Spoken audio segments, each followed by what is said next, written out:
The conversation surrounding climate change is ongoing.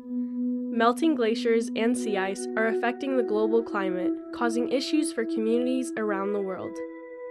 In the Arctic, sea ice is melting and the opportunity for shipping along the Bering Strait is increasing, and in turn creates a higher potential for pollutants. Human traffic also causes new issues for marine mammals. This can then impact Arctic residents who depend on subsistence harvesting. This youth report on marine traffic in the Arctic is produced by Alaska Teen Media Institute with help from the World Wildlife Fund.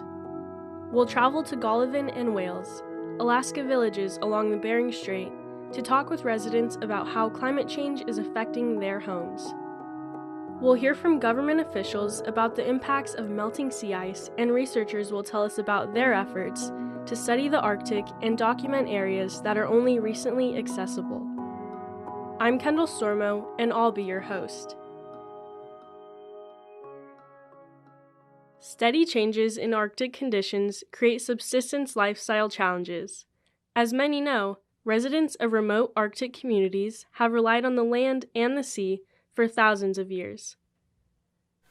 The first thing I was told and taught since I was very young is to respect nature, respect the animal. Don't waste them.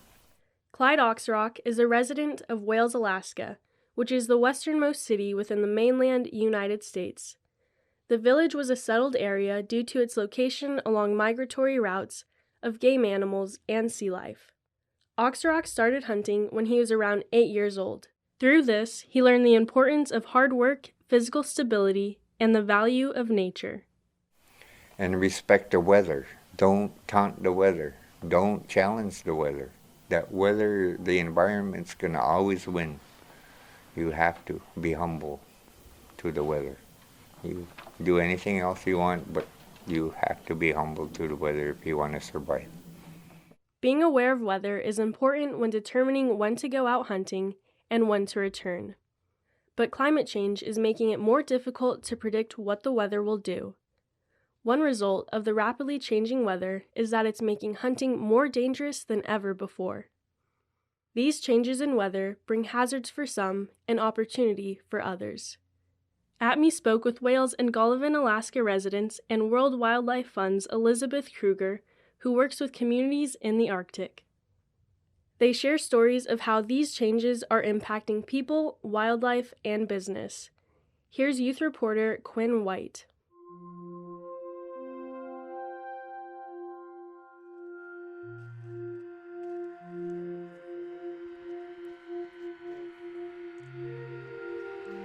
It's early April and about 40 minutes by snowmobile, or as Alaskans say, snow machine, from Golovin, Alaska.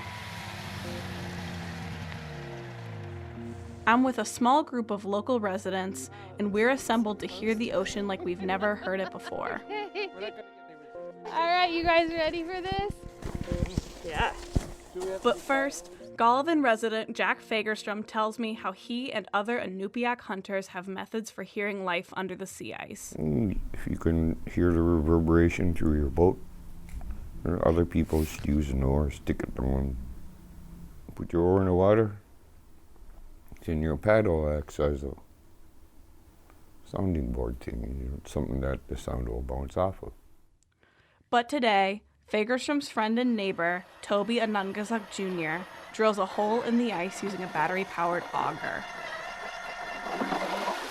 While Elizabeth Kruger, who works for World Wildlife Fund in the Arctic, helps Golovin student Casey Williams drop a hydrophone into Golovin Bay. All right, are we on? Are we rolling? Yep. We good? Here we go. It's ready to drop it in the hole. Using headphones, students will be able to hear what bearded seals and bowhead whales sound like firsthand.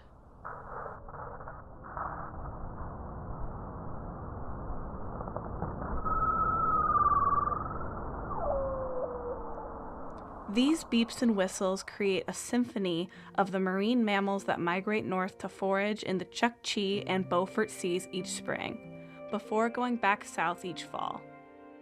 Bowhead, beluga, and gray whales, Pacific walrus, ringed, ribbon, spotted, and bearded seals, and occasionally polar bears.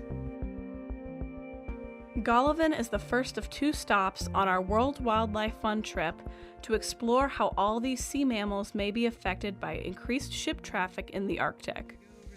Our second stop, Wales, Alaska, sits along the Bering Strait. Only 50-some miles of ocean separates Wales, a community of about 150 people, from mainland Russia.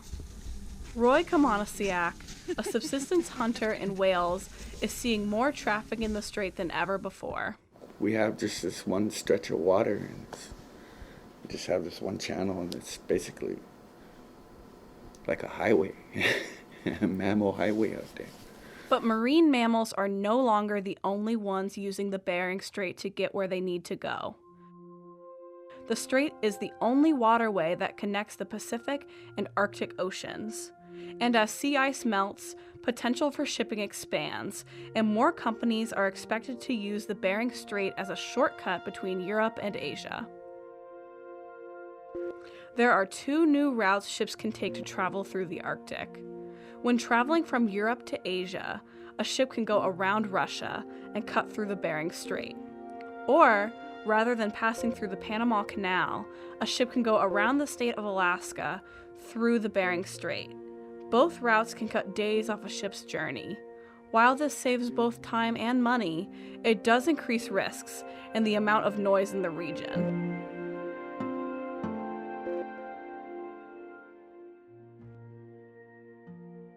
Residents in remote Arctic villages depend on the hunting of sea mammals to survive. Marine mammals use sound underwater to communicate with one another, or to detect objects and hunt for food. Kamanasiak tells me more about the ancient technique for hearing these sounds that has been passed down through generations. Just grab your paddle and lay it next to a chunk of ice. You can even turn the paddle, hear the different pitches as you turn. It's like you're turning away from the noise, or you're turning to something different. Clyde Oxrock, also a resident of Wales, Alaska, has similar experience.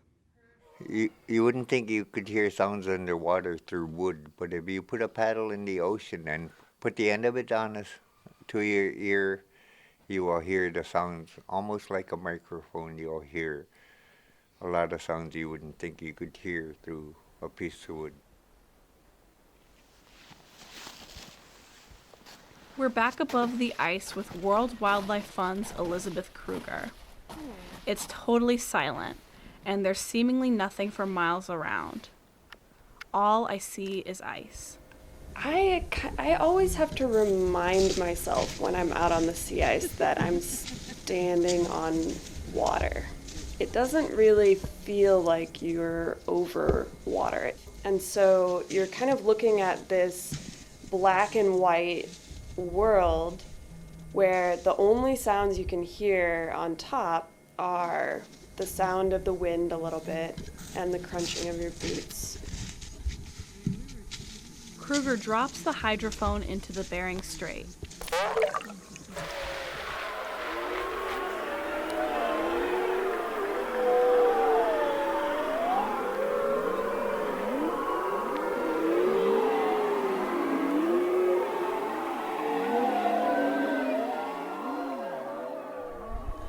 I can hear so many sounds right now. It's beautiful. Back in her Anchorage office, Kruger thinks back about the hundreds of thousands of marine mammals that utilize the Bering Strait. There are such enormous concentrations of marine mammals going through that choke point, and that's also the only route that the ships can use to get from the north down into the Pacific. And so if the timing were right, it has the potential to impact entire populations of marine mammals that migrate through that small choke point. Kruger says noise pollution in the ocean can impact marine mammals in 2 ways. You can have chronic impacts from a background level similar to walking down the street in New York City, say, and you've got a ton of noises happening in the background, and it might interfere with your ability to communicate with other people or to think, or your stress levels might be impacted. That's a similar scenario for marine mammals underwater, with a lot of background noise from something like shipping. Marine mammals can also suffer from sudden hearing loss due to human activity. The other way that sound can impact marine mammals is in an acute sense. So you have, if there's, for example, seismic testing, where you're creating explosions in order to see what's going on under the bottom of the ocean, that has the potential to actually cause physical damage to the ears of a marine mammal. And so it can cause all sorts of complications for hearing, and it can even lead to death.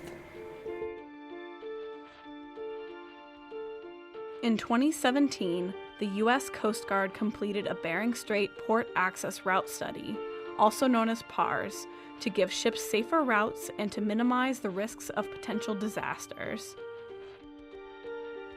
The International Maritime Organization adopted these measures in 2018, so today they are international law. There's more to be done to make Arctic shipping safer for ships, wildlife, and people as the planet warms and sea ice continues to recede, including a Coast Guard study for the waters of the U.S. Beaufort and Chukchi Seas currently underway. For Alaska Teen Media Institute with support from World Wildlife Fund, I'm reporter Quinn White.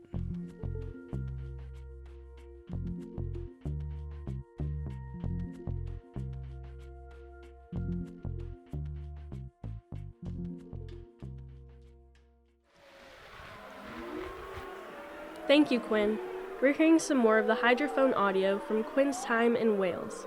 We recorded this sound in April when sea mammals were migrating north through the Bering Strait.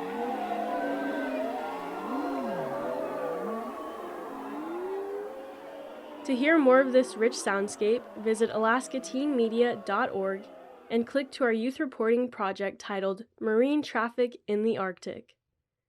With a population of 145 people and a long history of subsistence living, Wales residents are committed to preserving their culture and traditions for generations to come.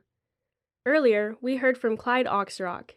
He talked about how respect for the environment is crucial for survival in the North. Frank Oxrock Jr. is Clyde's brother, and his love for hunting brought him back to Wales after he graduated from high school.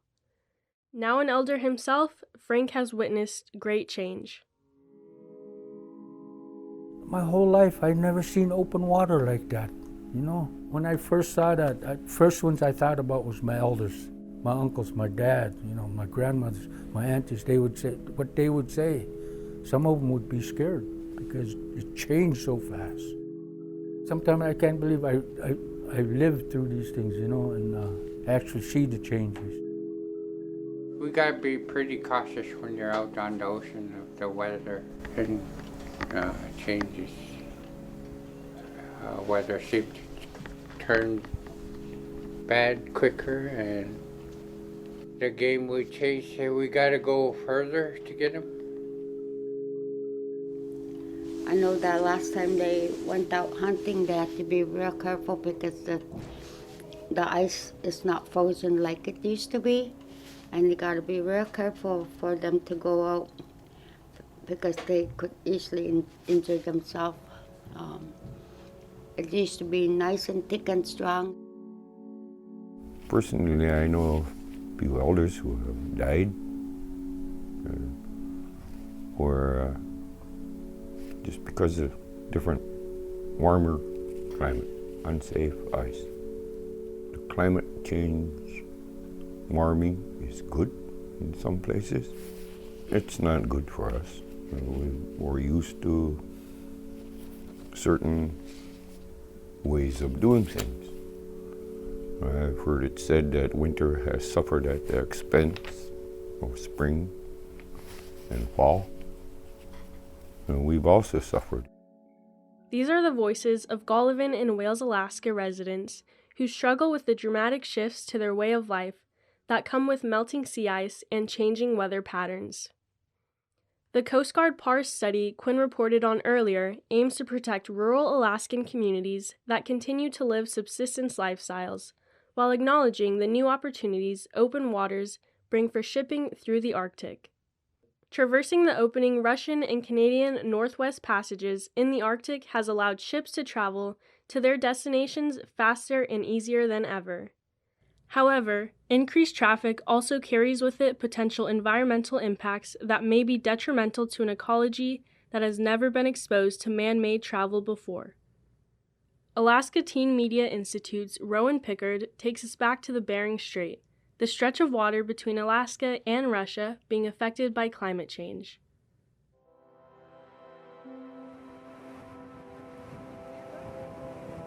The Bering Strait, 50-some miles of water that separates Russia from Alaska, connecting the Bering Sea to the Arctic Ocean. Over the years, we've seen more tugboats and ships that pass by because we're right on the Bering Strait. This is Ellen Richard, a resident of the Alaska Native village of Wales. Melting sea ice is a massive development for ship travel. Instead of going through the Panama or Suez canals, ships can now travel straight through the Arctic Ocean and the Bering Sea during the ice-free summer and fall. So it makes it a shorter trip to where they want to go other foreign places. The Arctic Ocean's Beaufort and Chukchi Seas are two massive bodies of water that have been primarily frozen until recently. With this opening of new routes, areas such as Barrow Canyon, a boundary between the two seas, are now exposed to new forms of ship traffic. Barrow Canyon is what's known as a submarine canyon, with depths that can reach 1,200 feet. So the movement of seawater comes in and it hits those really steep walls, and that seawater shoots up, and so that mixes up everything. So you've got everything just sort of mixing in there. You've got a lot of sunlight coming in from above. That creates really good conditions for plants to grow. So that sort of brings all of that wildlife to this one specific area. Ben Solander is a spatial ecologist for Audubon, Alaska. Spatial ecology is the study and understanding of a landscape using maps. Audubon began collecting data to map the Arctic Ocean in 2008.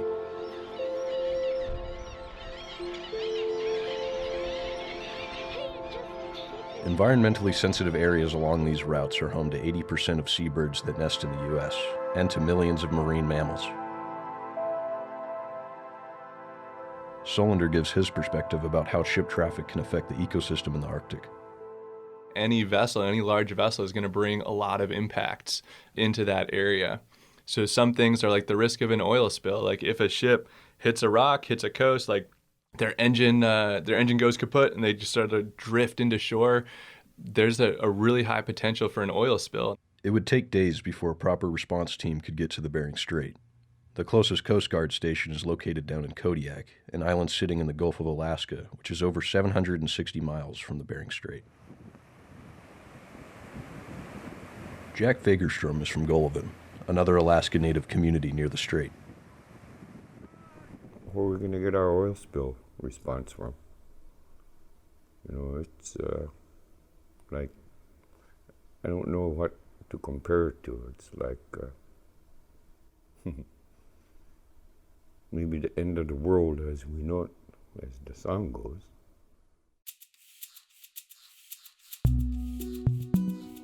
Transportation Specialist David Saris of the U.S. Coast Guard, stationed in Juneau, Alaska, talks with us about the changes in the north and what we might expect for the future. I mean, you really got two primary Arctic shipping routes. There's a Northern Sea route that would go over the top of Russia, and there's a Canadian Northwest Passage that would, take you to the Atlantic Ocean. While smaller ships have sailed the Arctic before, the Crystal Serenity was by far the first luxury cruise ship of its size to sail the route in 2016. Starting in Anchorage, Alaska, the cruise ship sailed the Northwest Passage above Canada, making stops in Greenland until it reached its final destination in New York City. With only 10% of Canadian Arctic waters surveyed at the time, the U.S. Department of Defense assembled multiple agencies to be prepared in the event of an emergency. Solander's work to map the area helps him and others understand the environmental impacts that not only affect sea life, but communities in the strait as well. We see a ton of, the cruise traffic in Southeast and how that changes community. That brings in a lot of jobs. That also brings a lot of challenging conversations about, what do we do? Can a community of 200 people support cruise ships bringing tens of thousands of people per day? Clyde Oxerock of Wales talks about what he thinks traffic through the strait could mean. I think shipping would do a lot to help the population of humans, but I think it would be detrimental to the migration of a lot of species. We already have enough boats and noise pollution in the ocean already, and it's just going to increase. A lot of these whales and most of the whales, they depend on sonar to migrate and to navigate. That being said, how will our excessive noise pollution affect their sonar and their navigational abilities? Solander gives clarification as to what can happen to marine life when commercial cruises or other ships sail routes that may affect the area. So this is still a super new area of study, but what you can do is you can watch a whale and see how it responds. What you'll see a lot of times is the whale swims away, so that's sort of avoidance. Other times the whale isn't able to move away in time, and you do see things like ship strikes, where a ship runs into a whale straight up. And there's a lot of evidence that we see of whales that get hit and survive, but there's also a ton of whales that don't make it.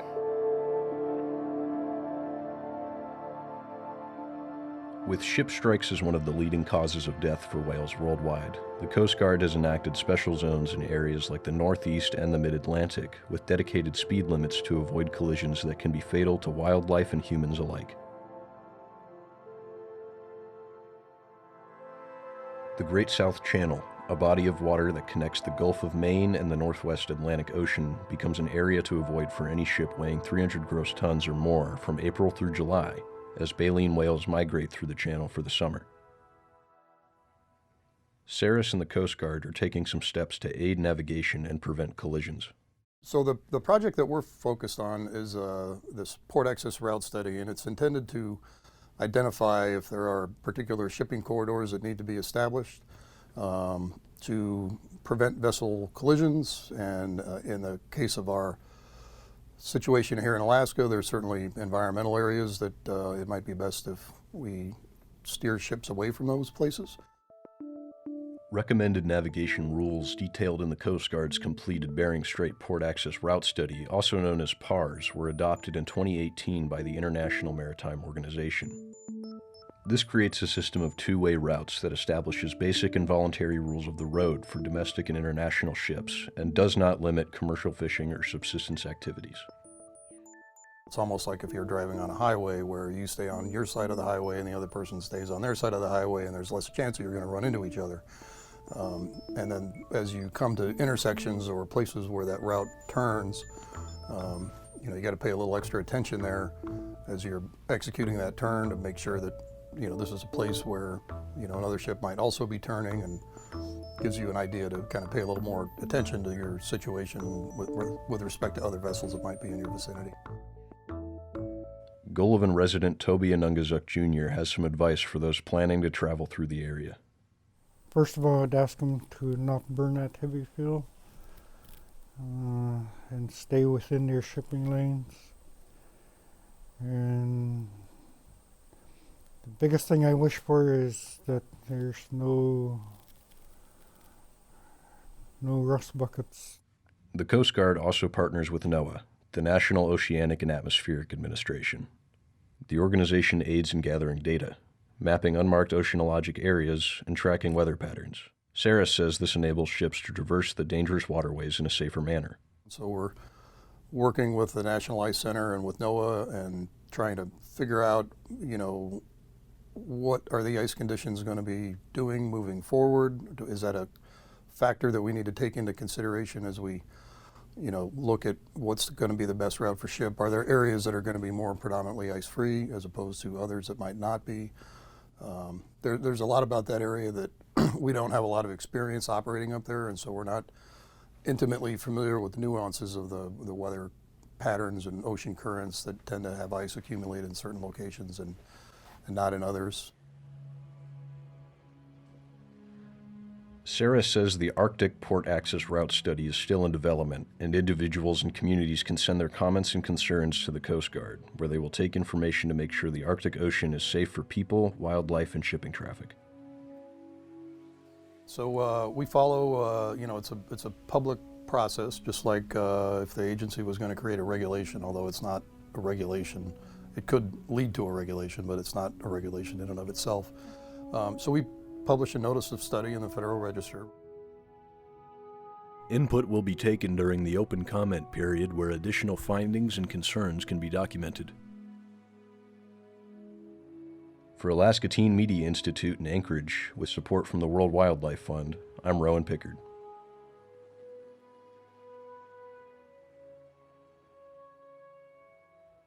Thanks, Rowan. Born and raised in Nome, Alaska, Austin Omasuk noticed the effects of climate change at an early age. He currently works as a marine advocate for Kwerik, a regional tribal consortium for the Bering Straits region, and considers himself a subsistence and environmental advocate. Our people are at the front of climate change. Right? We're at the very front. Our elders talk about, things that they haven't seen before, which causes alarm. Okay, so just in real simple terms, alarm. That is how it's described. Obviously, the first thing that stands out is things like coastal erosion and loss of land, loss of area, loss of community, land space, which certainly impacts infrastructure. As the Arctic warms, right? Shipping is increasing. Everything's getting bigger, right? The ships are getting bigger. The shipping community is extending the time frame when they're shipping. The impacts are also getting bigger, right? The long-term impacts of climate change in the Arctic are unknown, but government agencies, nonprofit organizations, and businesses can help mitigate the risks by adopting more environmentally friendly practices. The public can also weigh in. Again, the United States Coast Guard is requesting comments for the Port Access Route Study titled Alaskan Arctic Coast that they published on December 21st, 2018. The comment period is open until June 30th, 2020. This youth report on marine traffic in the Arctic is brought to you through a partnership between Alaska Teen Media Institute and the World Wildlife Fund. If you'd like to listen to these stories or the sounds of the Bering Strait again, they're available at alaskateenmedia.org. Search Marine Traffic in the Arctic. Thanks to Alaska Teen Media Institute youth reporters Rowan Pickard and Quinn White. Thanks to our mentors Rosey Robards, Cody Liska, and John Kendall. Thank you for listening. For Alaska Teen Media Institute, I'm Kendall Stormo in Anchorage.